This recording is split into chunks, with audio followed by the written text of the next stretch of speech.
दिल्ली में सीजेपी के हिंसक प्रदर्शन पर सुप्रीम कोर्ट से लेकर दिल्ली पुलिस तक एक्टिव है। प्रदर्शन में शामिल होने वाले अपराधियों को चिन्हित कर लिया गया है, लेकिन दिल्ली पुलिस के इस एक्शन से कॉकरोचों का सेनापति बौखला गया है। वो चाहता है कि हर अपराधी को यूं ही छोड़ दिया जाए। अगर ऐसा नहीं किया गया तो कॉकरोचों को एक बार फिर से भड़काने की कोशिश की गई है और कहा गया है कि दिल्ली में एक बार फिर से तांडव किया जाएगा।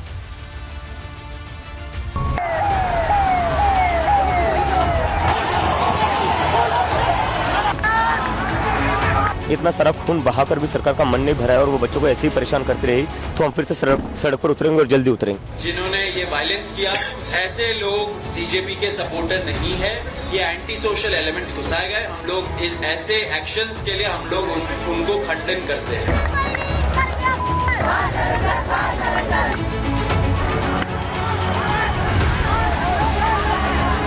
पुलिसकर्मी और आरएएफ जवानों को पीट लिया, लेकिन कॉकरोचों का मन नहीं भरा।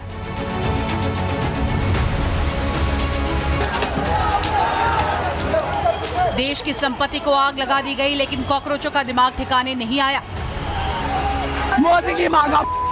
सनातन और देश के प्रधानमंत्री को गंदी गंदी गालियां भी दे डाली, लेकिन कॉकरोचों का मन नहीं भरा। 21 छात्रों की मौत पर जश्न भी मना लिया और अब कॉकरोच एक बार फिर तैयार है। देश को कलंकित करने वाले कॉकरोचों के सेनापति ने हिंसक आंदोलन पार्ट 2 की धमकी दे डाली है। आप भी सुन लीजिए। सरकार ये सब ना करे। ये बच्चे थे जो अपने भविष्य के लिए प्रोटेस्ट कर रहे थे, अपने फ्यूचर के लिए प्रोटेस्ट कर रहे थे। उनको कोई मजा नहीं आ रहा था। लाठियां खाई है 20 जुलाई को। अगर सरकार का उससे भी मन नहीं भरा है, अगर इतना सारा खून बहाकर भी सरकार का मन नहीं भरा है और वो बच्चों को ऐसे ही परेशान करती रही तो हम फिर से सड़क पर उतरेंगे और जल्दी उतरेंगे। कॉकरोच फिर से सड़क पर उतरेंगे और जल्दी उतरेंगे। दिप्की का ये ऐलान देश की सर्वोच्च अदालत के उस आदेश की धज्जियां उड़ा रहा है जिसमें सुप्रीम कोर्ट ने 18 साल से कम उम्र के उन प्रदर्शनकारियों को तुरंत रिहा करने का आदेश दिया है जिनका कोई आपराधिक इतिहास नहीं है। साथ ही हिंसा के तमाम फुटेज भी सुरक्षित करने का आदेश सुप्रीम कोर्ट ने दिया है। दिप्की एंड कंपनी समझ चुकी है कि जिन नाबालिगों ने कॉकरोच पार्टी के झांसे में आकर हिंसा में हिस्सा लिया था वो बच जाएंगे, लेकिन जब हिंसा का एक एक फुटेज स्कैन किया जाएगा तो सीजेपी के गुंडों को जेल में सड़ना पड़ेगा। जिन्होंने भी ऐसा एंटी सोशल एलिमेंट्स ने मीडिया के खिलाफ, लोगों के खिलाफ जिन्होंने भड़काया, जिन्होंने ये वायलेंस किया, ऐसे लोग सीजेपी के सपोर्टर नहीं है। ये एंटी सोशल एलिमेंट्स घुसाए गए। हम लोग ऐसे एक्शंस के लिए हम लोग उनको खंडन करते हैं। कॉकरोच जनता पार्टी खुद दावा कर रही है कि आंदोलन में गुंडे और असामाजिक तत्व घुस गए थे। सवाल ये है कि क्या दिप्के अब उन्हीं गुंडों को बचाना चाहते हैं? गुंडों को बचाने के लिए दोबारा आंदोलन की हुंकार भर रहे हैं? क्या आंदोलन में घुसे अपराधियों पर शिकंजा कसे जाने से दिप्के गैंग में मातम है?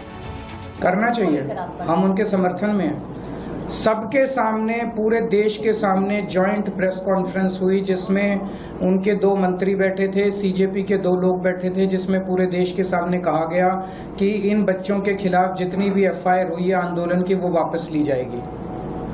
तो इसका मतलब मोदी सरकार ने झूठ बोला।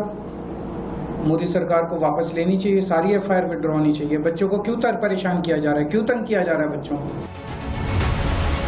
दिल्ली पुलिस की जांच में आंदोलन को लेकर लगातार खुलासे हो रहे हैं। जांच में पता चला है कि जंतर मंतर पर सीजेपी के प्रदर्शन में हजारों अपराधी भी शामिल हुए, जिसमें हत्या के 101 अपराधी, हत्या की कोशिश वाले 62 अपराधी, डकैती लूट के 284 अपराधी, बलात्कार के 61 अपराधी, पॉक्सो के 6 अपराधी, महिलाओं से छेड़छाड़ के 25 अपराधी, आर्म्स एक्ट के 229 अपराधी, छीना झपटी वाले 135 अपराधी, अपहरण केस के 19 अपराधी, एनडीपीएस केस के 67 अपराधी शामिल है। ये देश जान चुका है कि सीजेपी के आंदोलन में गुंडे अपराधी समेत विदेशी ताकतों का जबरदस्त तड़का था।